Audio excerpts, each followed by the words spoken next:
제가 따져보니까 약 35년 전인 것 같아요. 제가 미국에 공부하러 처음 갔는데요.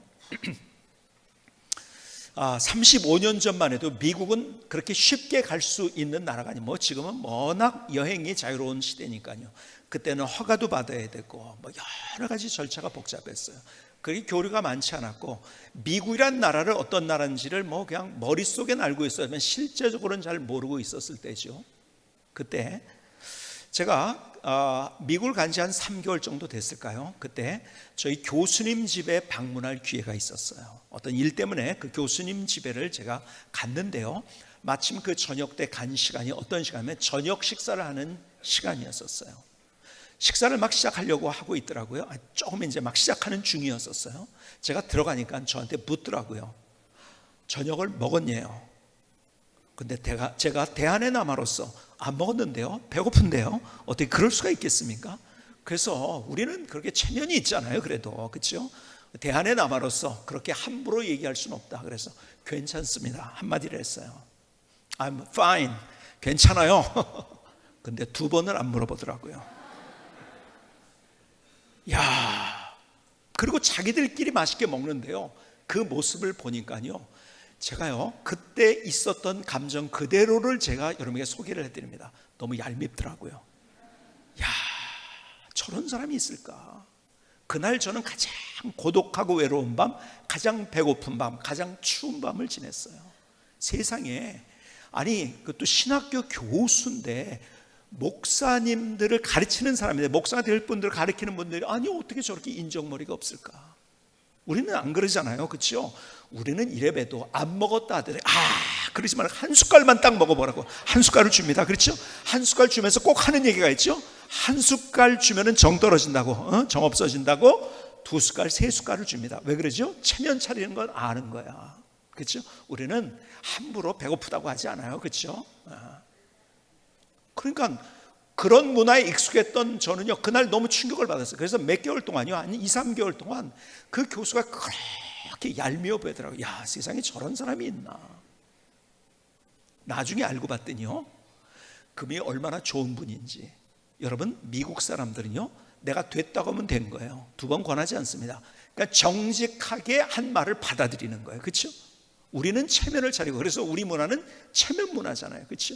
근데 다른 사람을 배려, 먹었다는데 또 더 먹으라는 것은요, 이건 굉장히, 여러분들 보세요. 뭐 옛날에 우리가 못 살 때 좀 그런 것도 있었죠. 계속 먹이려고 했지만요, 지금은요, 배부른데 먹으라고 하면은 뭐가 되는지 아세요? 음식 폭력이 됩니다. 그래서 옛날에 제가 이런 적이 있었어요. 어떤 이렇게 음식을 대접하면 제가 안 먹으면은요, 왜 안 먹냐고, 뭐 안 좋은 일 있냐고 자꾸 그러잖아요. 그렇죠? 근데 다 먹을 수가 없잖아요. 그래서 제가 이렇게 얘기한 적이 있어요.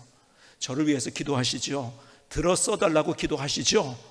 그러면 그 기도 응답받기 위해서 제가 안 먹는 겁니다. 무거우면 하나님이 어떻게 들어 쓰시겠습니까? 안 무겁게 하려고. 여러분, 잘못하면은 음식 폭력도 됩니다. 그래서 막 억지로 먹이면 있는 그대로 받아준 거예요. 근데 저는 오해를 한 거죠. 그리고 그 사람은 나쁜 사람, 얄미운 사람.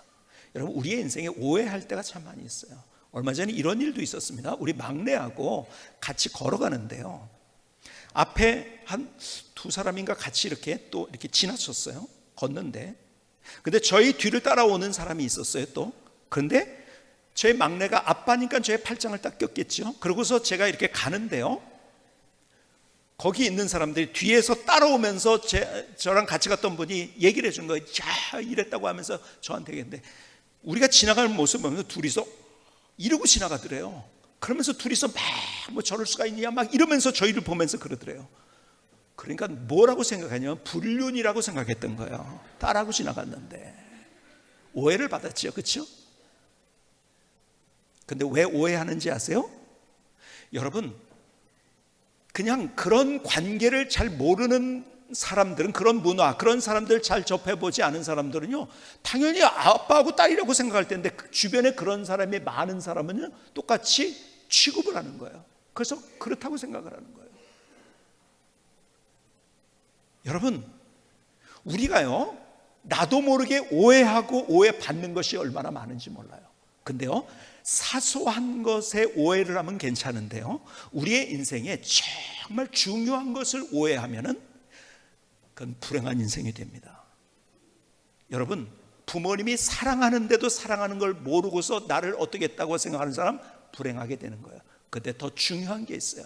부모님과의 관계 굉장히 중요한 관계. 그런데 하나님과의 관계를 오해하는 사람들이 있어요.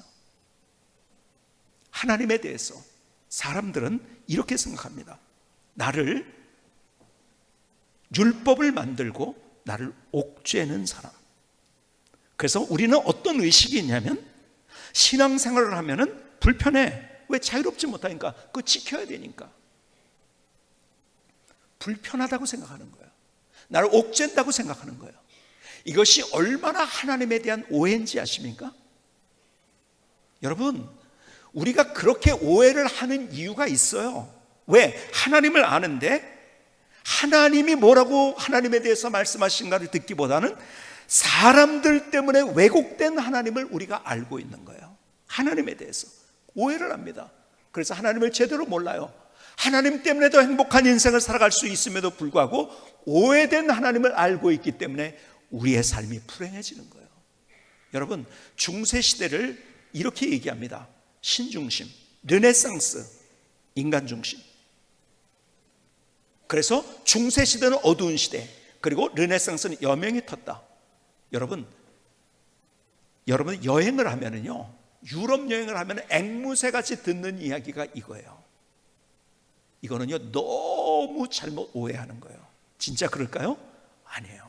중세시대가 하나님 중심이었다고요? 아니요, 하나님을 소외시킨 시대였었어요. 하나님이 누군지를 가르치지 않았어요. 성경도 왜 라틴어로만 되어 있으니까요, 무슨 내용인지를 몰랐어요. 성경이 번역되면서 하나님은 이런 하나님이구나 알기 시작하면서 사실은 역사의 여명이 튼 거예요. 하나님은 사랑의 하나님이시구나. 그래서 종교개혁도 일어난 거고요. 하나님이 그러나. 근데 중세시대는 어떤 하나님만 가르쳤는지 아세요? 진노하신 하나님. 너 그러면 죽어?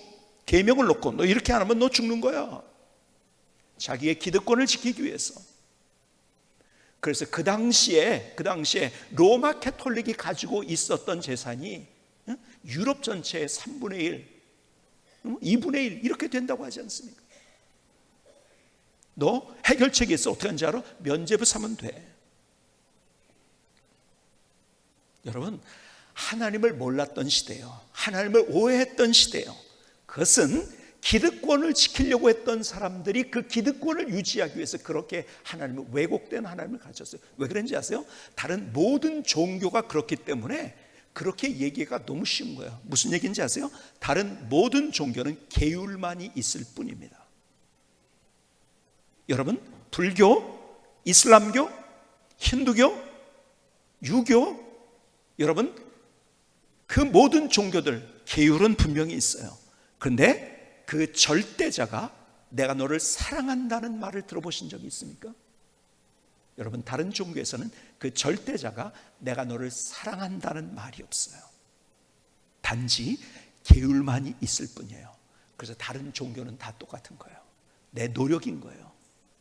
하나님이 아니라 내 노력이에요. 너 이거 지켜야 돼. 너 이거 해야 돼.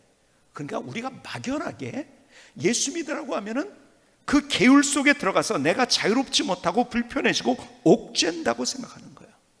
그런데요, 성경은 우리에게 뭐라고 말씀하는지 아세요?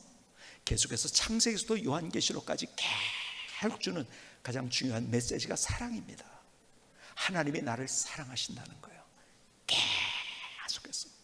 계속해서. 여러분, 요한복음 3장 16절의 이야기를 교회 안 다니는 분도 많이 아는 규절이에요. 어떤 규절이죠? 요한복음 3장 16절. 하나님이 세상을 이처럼 사랑하셔서 우리를 사랑하시는데요, 어떻게 이처럼 뭐예요? 독생자를 주셨으니 예수님을 이 땅에 보내셨다는 거예요. 그래서 그분이 십자가를 지셨다는 거예요. 여러분, 내가 해결할 수 없는 그의 모든 문제들을 그래서 해결해 주신 거예요. 가장 근원적인 문제에서부터, 그래서 죄의 문제에서부터, 그래서 멸망치 않고 영생을 얻게 하려 하십니다. 하나님이 세상을 이처럼 사랑하사 독생자를 주셨으니 이는 저를 믿는 자마다 멸망하지 않고 영생을 얻게 하려 하십니다. 하나님의 의도는 멸망이 아니에요.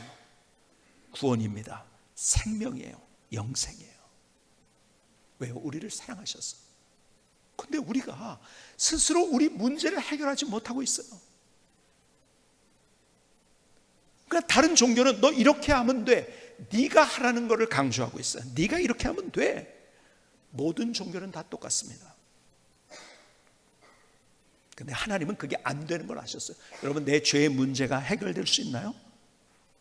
내 스스로 해결. 아무리 내가 고행을 하고 아무리 애를 쓰고 계율을 지켜도 내 죄의 문제 해결을 못합니다. 그래서 성철 스님의 마지막 입적한다고 하죠.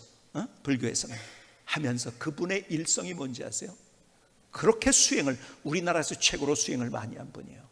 그분의 고백, 내 죄가 수미산보다 더 높구나. 우리가 해결할 수 없는 죄의 문제. 그래서 우리는 하나님과 상관이 없어요. 왜? 하나님은 완벽하신 하나님, 전능하시고 완전하신 하나님, 우리의 죄를 보실 수 없는 하나님. 그래서 하나님과의 관계가 틀어져 있는데, 그래서 그것은 죽음인데 우리를 살리기 위해서, 자, 내가 물에 빠졌어요? 물에 빠졌어요. 물에 빠졌는데 다른 종교는 이거야. 야, 너 팔을 이렇게 해. 너 발을 이렇게 해. 몸을 뜰려면 이렇게 해야 돼. 네가 하라는 거야. 그렇게 가르쳐 줍니다. 그래서 다른 종교에서는요, 자비는 있을지 몰라요. 야, 저거 죽으면 안 되는데 불쌍한 마음은 있을지 몰라요. 근데 사랑은 없어요. 사랑이 뭔지 아세요? 사랑은 목숨을 거는 거예요. 이게 진짜 사랑인 거예요. 나를 위해서 십자가상에서 나의 모든 죄를 대신 대속 제물이 되어주셨어요. 그래서 우리가 모든 죄가 용서받고 하나님의 자녀가 될 수 있는 그 권세라고 성경은 얘기합니다. 그렇게 말씀하셨어요. 그런데 다른 종교는 다 똑같이 계율을 얘기하니까. 여러분, 그래서 많은 사람들이 신앙 속으로 들어오질 못하고 있어요. 여러분, 오늘의 본문의 얘기도 그거예요. 손 마른 자를 고쳐주신데 두 종류의 사람이 나옵니다. 하나는 바리새인들, 계율을 가지고 따지고 있었던 사람. 또 한 종류의 사람이 나옵니다. 손 마른 사람, 병을 가져서 손이 말라 비틀어진 거예요. 근데 그 사람은 예수님 만났어요. 근데 계율을 가지고 얘기했던 바리새인들은 예수님을 못 만났어요. 아니, 화가 나서 갔어요. 여러분, 그 유대인들, 유대교가 어떻게 된 거냐면, 여러분, 주님께서 우리에게 안식일을 기억하여 거룩하게 지키라고 했어요. 이것이 십계명의 제4계명입니다. 근데요, 다른 종교는 계명으로 끝나는데 하나님께서는 왜 그것을 우리에게 주셨는가? 그 의도가, 이게 출애굽기 20장 8절에 있는 건데요, 8절 이해 보면 마지막 왜 그런지를, 그러므로 나 여호와가 안식일을 복되게 하여. 여러분, 나를 옥죄려고 하는 것이 아니라 내가 하나님 앞에서 주님을 만날 때, 그래서 하나님의 주신 은혜가 무엇인지를 경험할 수 있는 은혜의 가장 좋은 도구로 우리에게 주신 건데 그걸로 옥을 줍니다. 그래서 유대인들이 어떻게 했는지 아세요? 그러면 안식일을 지키기 위해서는 어떻게 해야 되는가? BC 2세기에 그러나 알렉산더에 의해서 페르시아가 멸망된 다음에 알렉산더의 죽음과 함께 이 제국이 나눠졌잖아요. 그렇죠? 그때요, 이 이스라엘이라는 나라가 처음에는 프톨레미우스 왕조에 의해서, 나중에는 북쪽에 있었던 시리아 쪽에 있었던 셀루쿠스 왕조에서 이렇게 왔다 갔다 하면서 지배를 받으면서 너무 힘들었어요. 그래서 그때 더 그들이 뭐에 집중을 했는지 아세요? 계명에 집중을 했어요. 그래서 그때 만들어진 것, 그것이, 야, 그러면 안식일을 어떻게 거룩하게 지키느냐? 그래서 자기들이 몇백 개의 조항을 만들어서 안식일은 이렇게 하는 거다. 그 예를 들자면 이거예요. 짐을 운반하면 안 된다. 짐을 운반하면 안 돼요, 안식일에는. 그러면 짐이 어느 정도가 짐이냐? 그들이 또 그것을 규정해 놨어요. 뭐가 짐인지 아세요? 여기 달걀만한, 알만한 무게가 나가는 것, 이것은 다 짐이다. 그러면 그것을 옮기면은 뭐예요? 안식일을 범하는 거예요. 아무것도 하지 말고 쉬라고 했어. 그러니까 그거 하면 안 돼. 자기들이 규정을 만들어 놓은 거예요. 계율을 더 심각하게 만들어 놨습니다. 자, 오늘 가방을 들고 오신 분 손 들어보세요. 다 안식일을 범하셨습니다. 여러분, 그게 아니에요. 그 정도가 아니라 여행을 하면 안 돼요. 그럼 어느 정도가 여행인가? 2km 이상을 가면, 약 2km 이상은 그것은 안식일을 범한 거예요. 의료 행위를 하면 안 돼요. 그러니까는 예수님이 병든 자들에게 관심을 가졌잖아요. 그들을 고쳐주셨잖아요. 그 안식일을 범한 거예요. 주일날 하면은요. 여러분, 추수를 하거나 맷돌을 갈 수가 없어요. 추수하거나 맷돌을 갈 수 없어요. 그때는요. 일을 하면 안 되니까요. 그러니까 이런 거예요. 여러분, 그 당시에 문화가 뭐였냐면, 여러분 지금 남의 과수원이나 무슨 밭에 들어가서 뭘 따먹으면 우리는 서리한다고 하죠. 그렇죠? 그래서 잘못된 거예요. 그렇죠? 근데 그 당시에는요, 남의 땅에 들어가서 자기가 그것을 가지고 오지 않고 먹는 것, 이거는 죄가 아니었어요. 당연한 거였어요. 그건 문화입니다. 제가 이런 거죠. 제가 미국 가서 처음에 어떤 분이 체리 농장에 한번 가보자고 해서 따라간 적이 있었어요. 갔더니요, 이야, 세상에 처음 봤어요. 너무 좋더라고요. 왜 그런지 아세요? 그 안에서 체리를 배 터지게 얼만큼 먹든지 그것은 공짜래요. 야, 세상에 이런 게 있을까? 그래서 진짜 많이 먹었어요. 그리고 돈은 뭘로 받느냐? 가져 나가는 것. 그래서 깡통이 있더라고요. 큰 깡통이 있는데 거기 한 깡통에 얼마씩 가져 나가는 건 돈을 받아요. 근데 자기가 따서 거기다 이제 깡통에다 넣는 거죠. 먹는 것은 돈을 안 받아요. 자기 그 자리에서 먹는 거는. 이스라엘이 그 당시 팔레스타인 지역이 어떤 문화냐면, 가다가 배고프면 먹을 수가 있어요. 근데 문제는 뭐냐? 자, 주일 안식일에 가다가 그걸 먹었어요. 그래서 제자들을 정죄하면서 바리새인들, 당신의 제자들이 저 밀을 오늘 따먹습니다. 이렇게 했을 때 여러분, 성경의 사람들이 오해를 해요. 문화를 모르니까, 아, 남의 집 밀을 먹었다고 해가지고 잘못된 거구나. 아니에요. 그건 아무것도 잘못된 게 아니에요. 뭐가 잘못된 건지 아세요? 밀을 먹으려고 그것을 뜯었을 때 그건 뭔지 아세요? 그건 추수예요. 이게 잘못됐다는 거예요. 이게 일이라는 거예요. 그래서 잘못됐다는 거예요. 그러니까는 뭐 하여간 여러 가지를 해놓고서, 지금도 유대인들은요, 이스라엘에 공부하러 갔던 사람이 그런 얘기를 하더라고요. 옆집에서 갑자기 좀 와서 좀 도와달라고 하더래요.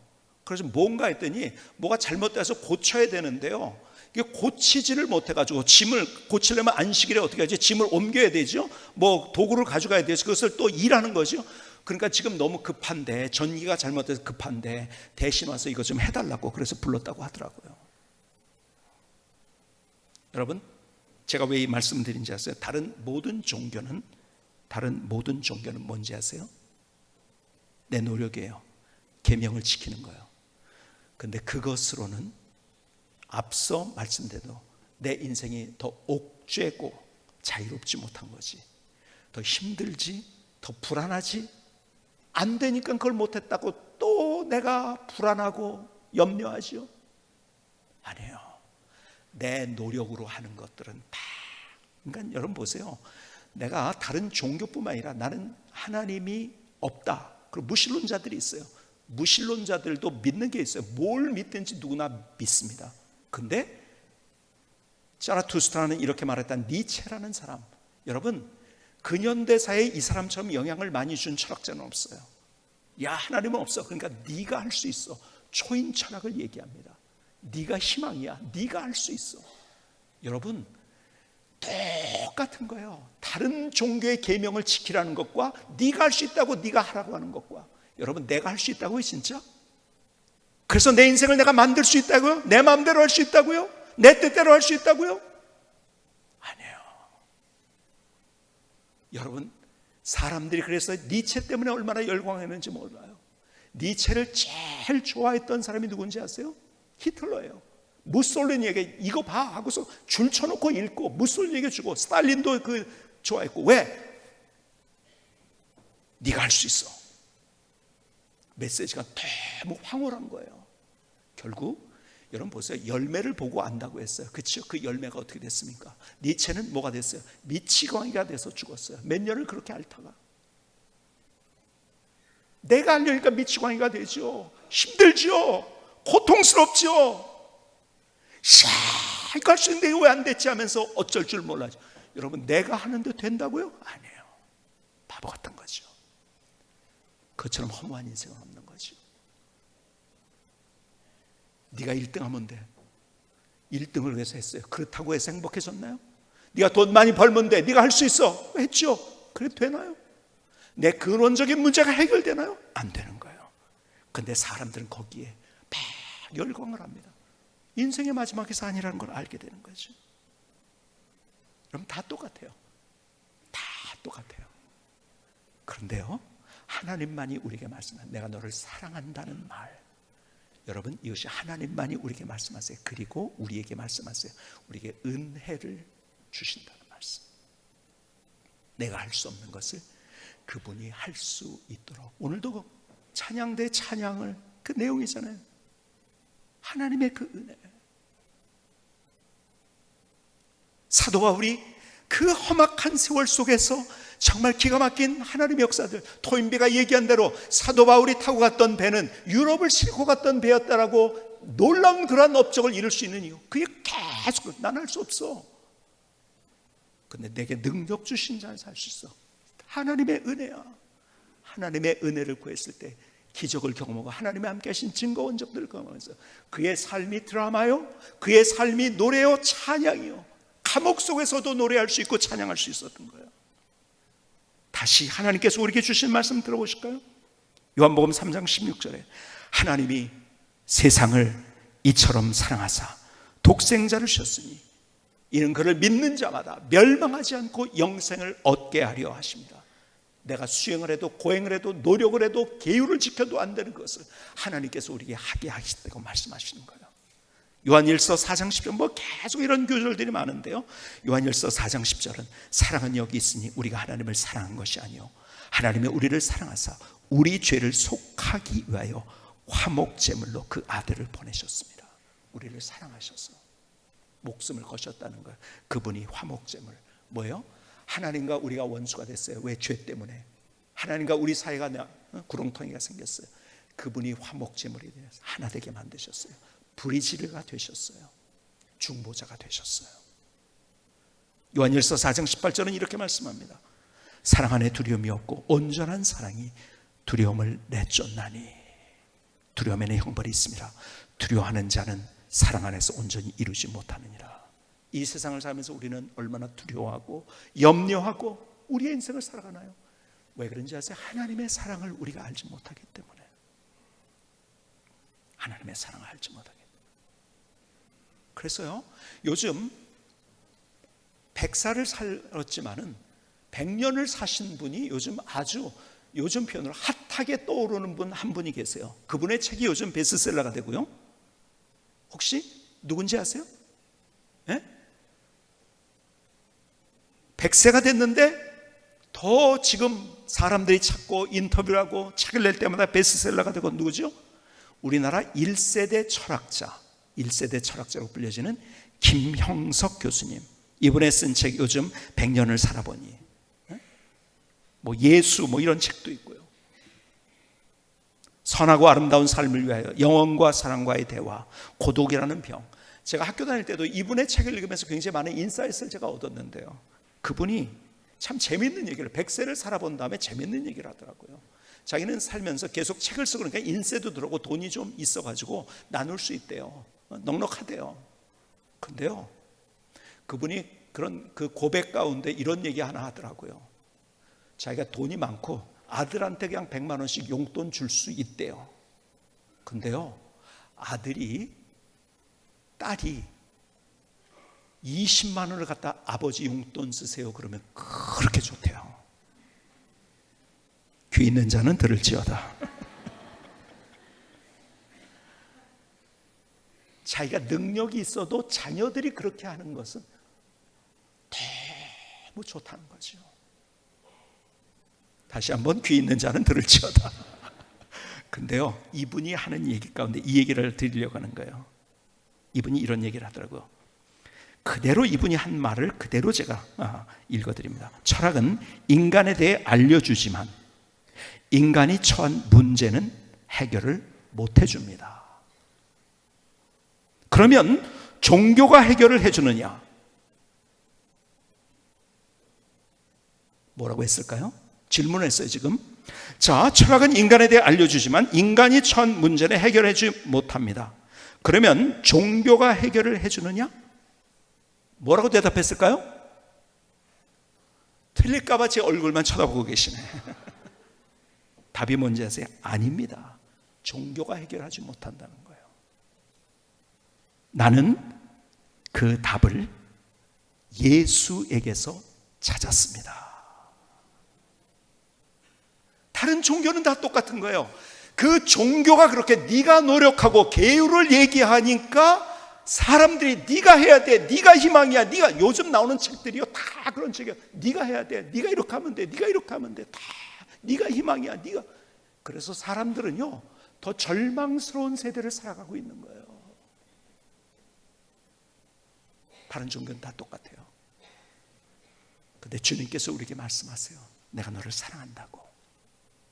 그래서 그분만이 우리의 희망이고, 그분만이 우리의 믿음의 대상이고, 그분만이 우리의 인생을 새롭게 만드시고, 그래서 그분 때문에 내가 인생을 살아가면서 문제를 만나죠. 파도와 풍랑을 만나죠. 사막에 올라선 것 같은 외로움과 고독감 가운데 있게 되기도 하죠. 비바람을 만나기도 하죠. 근데 그 가운데서 하나님이 내 안에 어떻게 역사하시는가? 사막에서 강물이 흐르게 하시고, 그래서 꽃이 피고 열매 맺는 기적을 보여주시는 그 하나님, 역전의 드라마를 보여주시는 그 하나님, 그 하나님을 우리가 경험할 수 있다는 거예요. 다시 한번 오늘 본문의 이야기로 다시 돌아가 볼까요? 오늘 본문의 이야기는 다시 한번 여러분께 읽어드리겠습니다. 마태복음 12장 9절로 13절의 얘기입니다. 거기에서 떠나 그들의 회당에 들어가시니 한쪽 손 마른 사람이 있는지라 사람들이 예수를 고발하려 하여 물어 이르되 안식일에 병 고치는 것이 옳으니까? 예수께서 이르시되 너희 중에 어떤 사람이 양 한 마리가 있어 안식일에 구덩이에 빠졌으면 끌어내지 않겠느냐? 사람이 양보다 얼마나 더 귀하냐? 그러므로 안식일에 선을 행하는 것이 옳으니라 하시고, 이에 그 사람에게 이르시되 손을 내밀라 하시니 그가 내밀매 다른 손과 같이 회복되어 성하더라. 두 종류의 사람이 예수님 앞에 있습니다. 계명을 붙들고 내가 이거 해야 된다고, 너도 이거 해야 된다고 했던 그 사람들, 그들은 성난 얼굴로 돌아갔어요. 또 한 종류의 사람이 있어요. 어쩜 무명의 사람이에요. 이 사람보다 똑똑하지 않을 수 있었어요. 그런데 주님 앞에 믿음으로 나아갑니다. 그리고 주님이 만지시고 터치하시고 치유하시는, 손뿐만 아니라 그의 인생을 치유하시고 회복시켜 주시는 그 은혜. 여기서부터 그 다음 얘기는 나오지 않겠지만 여기서부터 그의 인생이 새로워지지 않겠어요? 이야, 하나님이 이런 역사를 보여주셨구나. 여러분, 이 자리에 나온 것이 중요하죠. 근데 그것보다 더 중요한 게 있어요. 더 중요한 건, 내가 계율을 가지고 지금 따지고 있느냐, 다른 종교처럼 지금 생각하고 있느냐? 아니에요. 나를 사랑하시고 나에게 관심을 가지시고 나 때문에 목숨을 주신 그 주님, 그리고 내 삶 속에 구체적으로 함께 하셔서 다른 사람이 알지 못하는 그 상처와 아픔과 눈물까지 다 하시고 나의 인생을 붙들어 주신 그 하나님, 그 하나님을 믿는 게 믿음인 거예요. 오늘 나는 어떤 상황 속에서 있는가? 어떤 사람이 되어 있는가? 계율 속에서 손가락질하고 너는 왜 이래? 나는 이런데 나도 이래야 돼. 스스로도 자기의 자에서 너 이거 왜 못했냐면서 자책만 하면서 힘들어하고 불행한 인생을 살고 있는가? 아니면 하나님의 드라마가 뭔지를 경험하면서 내 인생을 살고 있는가? 오늘 주님께서 오늘 이 자리에 우리를 불러주신 것은 내가 너를 만나고 싶어, 내가 너를 얼마나 사랑하는지 알아. 그래서 알게 하기 위해서 우리를 불러주신 거예요. 김승규 선생님의 찬양을 들으시겠습니다.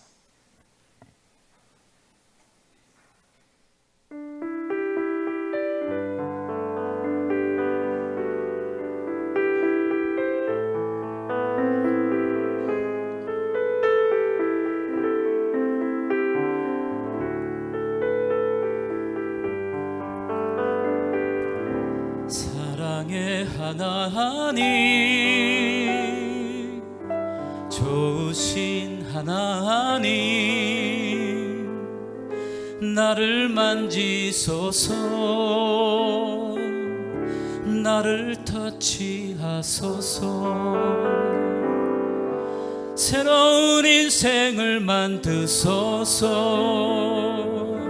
주님 향한 믿음으로, 회복과 새로운 소망으로, 하나님의 은혜로, 주님 증인의 삶으로 나를 일으키소서. 주님 사랑으로 인도하소서.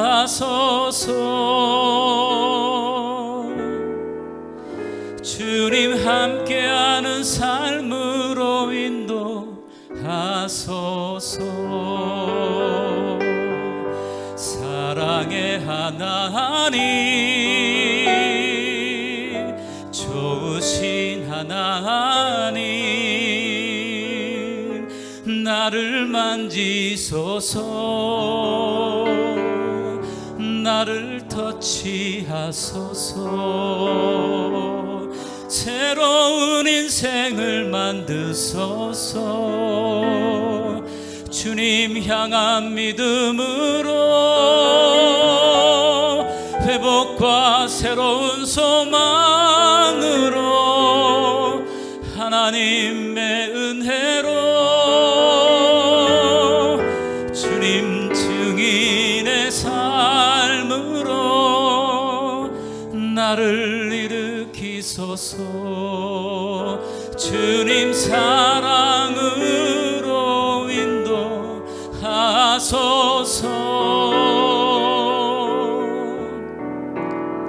주님 함께하는 삶으로 인도하소서.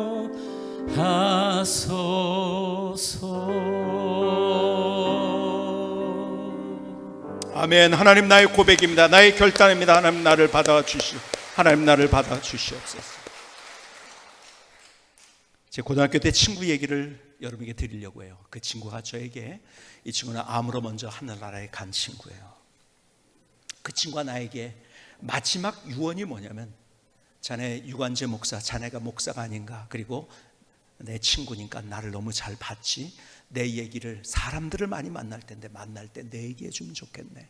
이 친구의 마지막 유언이었었어요. 그렇기 때문에 오늘 이야기를 여러분에게 들려드리려고 해요.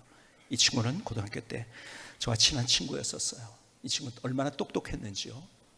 참 공부도 잘했을 뿐만 아니라 운동도 잘했고요. 하여간 다재다능한 친구였었어요. 그리고 우리 학교 시절에, 그때는 우리가 학생회장이라고 하지 않고 연대장이라고 했죠. 그러니까 지금의 학생회장을 했어요. 잘 리더십 있고 똑똑하고 육군사관학교에 들어갔어요. 항상 1등이었어요. 동기 중에 수석이었어요. 제일 먼저 항상 앞서갔어요. 제가 전도를 했죠. 그러나 속된 편으로 콧방귀도 안 꼈어요. 왜? 자기가 잘났는데 하나님이 무슨 필요가 있어. 그렇죠? 교회에 와서 예배 드릴 때 그 시간에 내가 더 연구하고 내가 더 노력하면은 내가 더 빨리 진급하고 더 잘 될 수 있는데 콧방귀를 안 꼈어요. 그리고 제가 행신동에 교회를 막 짓고 있었을 때 그 친구가 구사단으로 와서 저를 만나자고 뭐 이렇게 하다가 서로 저도 바쁘고 그 친구도 와서 서로 만나지를 못했어요. 바로 가까이 왔는데도 구사단의 수색 대대장으로 왔을 때죠. 근데 어느 날 전화가 왔어요. 암에 걸렸다는 거예요. 그 자리에 뛰어갔죠. 갔더니요, 병실 앞에 고등학교 때 친구들이 몇 명이 있는 거예요. 그래서 오랜만이다 인사를 하고서 보니까 이제 제일 빨리 소식을 들은 친구들에게 의사가 된 친구들이에요. 근데 그 앞에, 병실 앞에 왜 있는지 아세요? 이 친구가, 변성찬이라는 친구가 얼마나 자존심이 센지 자기의 이런 꼴을 보여주기 싫다는 거예요. 그래서 면회사절, 그 인생을 정말 남보다 기가 막히게 박수 받으면서 훨훨 날아갔는데 완전히 추락을 한 거죠. 병 때문에. 이런 꼴 보여주기 싫다는 거예요. 면회사절. 근데 제가 왔다고 하니까 저는 들어오라고 하더라고요. 그날 예수님을 소개했어요. 울면서 이 친구가 예수님 믿겠다고 고백하면서 같이 기도를 했어요. 몸 전체 다 암이 퍼진 상태죠. 그 친구가 매일 가서 말씀을 전해주고 그리고 기도해주고. 근데 어느 날 그 친구가 저에게 유언과 같은 이 얘기를 한 거예요. 어느 날 갑자기 제가 하나님의 사랑에 대해서 얘기를 하고 있었던 거예요. 그날.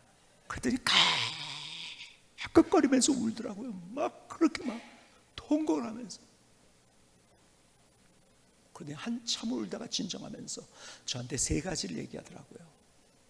이 얘기 해달라고 사람들에게. 첫 번째가 뭔지 아세요?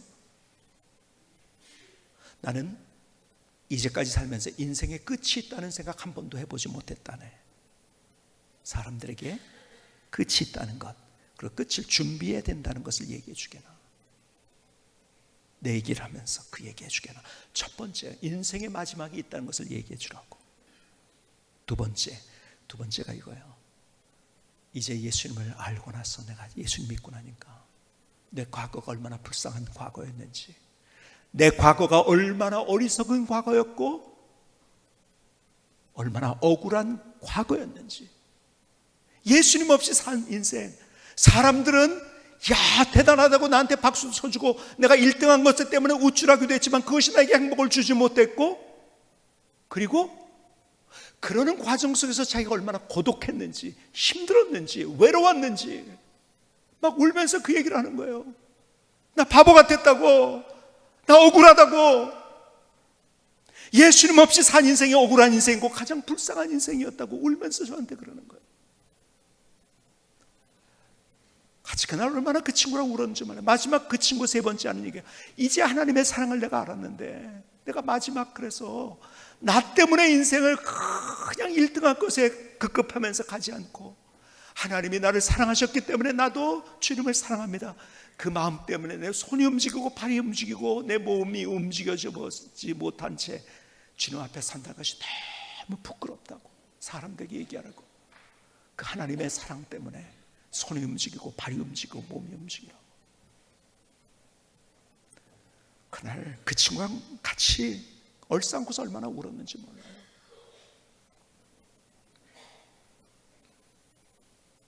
그게 그제 마지막, 저와 나눴던 마지막 고백이었고 그의 유언이 됐어요. 여러분, 오늘 본문의 이야기로 다시 한번 들어볼까요? 어떻게 손 마른 자가 예수를 만났을까요? 멋진 드라마를 경험했을까요? 오늘 본문은 이렇게 얘기합니다. 주님께서 그에게 이르시되 손을 내밀라고 합니다. 그랬더니 13절에 있는 얘기죠. 이에 그 사람에게 이르시되 손을 내밀라 하신 그가 내밀매. 오늘 이 장면을 한번 그려보시겠습니까? 그냥 내민 게 아니었을 거예요. 그 손이 어떤 손인데요? 마른 손이었어요. 움직이지 못하는 손이었어요. 그 손이 어떤 손이었는가요? 감추고 싶은 손이었던 거예요. 그 손은 어떤 손이었나요? 부끄러운 손이었던 거예요. 자기 인생의 가장 큰 문제였던 거예요. 남들에게 보이고 싶지 않았던 거예요. 그것 때문에 내일이 두려웠어요. 염려했어요. 불안했어요. 아무에게도 보이고 싶지 않았던 그의 손. 근데 주님께서 내밀라고 말씀하십니다. 이분이 왜 나한테 이래지? 그러고서 갔으면 주님을 만났을까요? 부끄러운 손이었지만은, 다 모르지만 이 손 안에 있던 사연이 얼마나 많았을까요? 이것 때문에 놀림도 받았을 거고요, 이것 때문에 손가락질도 받았을 거고요, 이것이 그래서 부끄럽고요, 감추고 싶은 거였고 그의 문제였었고, 이것 때문에 내일이 보장되지 않았고요, 아무에게도 보여주고 싶지 않았던 손. 근데 주님께서 그 손을 내밀라고 말씀하세요. 감추고 도망가지 않았어요. 그것을 내밀었어요. 주님이 그 손을 잡아주셨고 터치해 주셨고 그의 육신의 질고를 고치실 뿐만 아니라 그의 인생을 고쳐주셨어요. 다시 만들어 주셨어요. 인생의 이막을 만들어 주셨어요. 믿음이 뭔지 아세요? 바로 그것, 손을 내밀라고 했을 때 그 손을 내미는 것. 그 손은 부끄러운 손이고 사연이 있는 손이에요. 가슴 아픈 사연이 있던 그 손, 어쩌면 부끄러운 그 모습, 감추고 싶었던 그 모습, 나의 죄, 나의 연약함, 나의 상처. 여러분 진짜 마음속에 가지고 있는 그 모든 것들을 누가 다 알고 있나요? 아무도 모릅니다. 나도 나를 모르는데요. 근데 주님께서 그걸 아신다는 거예요. 나의 상처, 나의 눈물, 나의 아픔, 나의 절망, 나의 고독, 나의 외로움, 나의 문제, 나의 죄악, 나의 불안 아실 뿐만 아니라 그 문제를 해결해 주시는 유일하신 그분이 우리의 주님이세요. 예수님. 그분이 얼마나 사랑하시, 목숨 걸고 우리를 사랑하셨는데 다른 모든 것들을 은사로 주지 않겠느냐.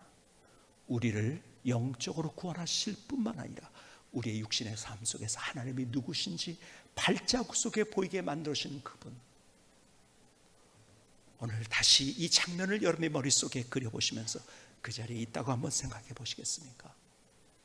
계율을 가졌던 사람은 화를 낸 채 떠나가 버렸어요. 근데 주님을 만난 사람, 손 마른 사람이었어요. 근데 어떻게 했기 때문에 자기가 가장 감추고 싶었던 부끄러운 모습, 자기의 문제, 자기의 사연, 자기의 잘못, 자기의 불안, 모든 것들을 주님께 다 내밀었기 때문에. 여러분, 여러분들의 가야 될 장소 많이 있을 거예요. 근데 여기까지 왔어요.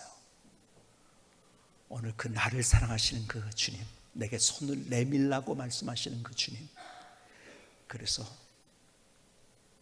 나의 죄를 용서하시고 나의 인생을 새롭게 터치하셔서 만들어주시고 창조해 주시는 그 예수님을 만나는 자리가 될 수 있기를 주님의 이름으로 축복합니다. 기도하시겠습니다.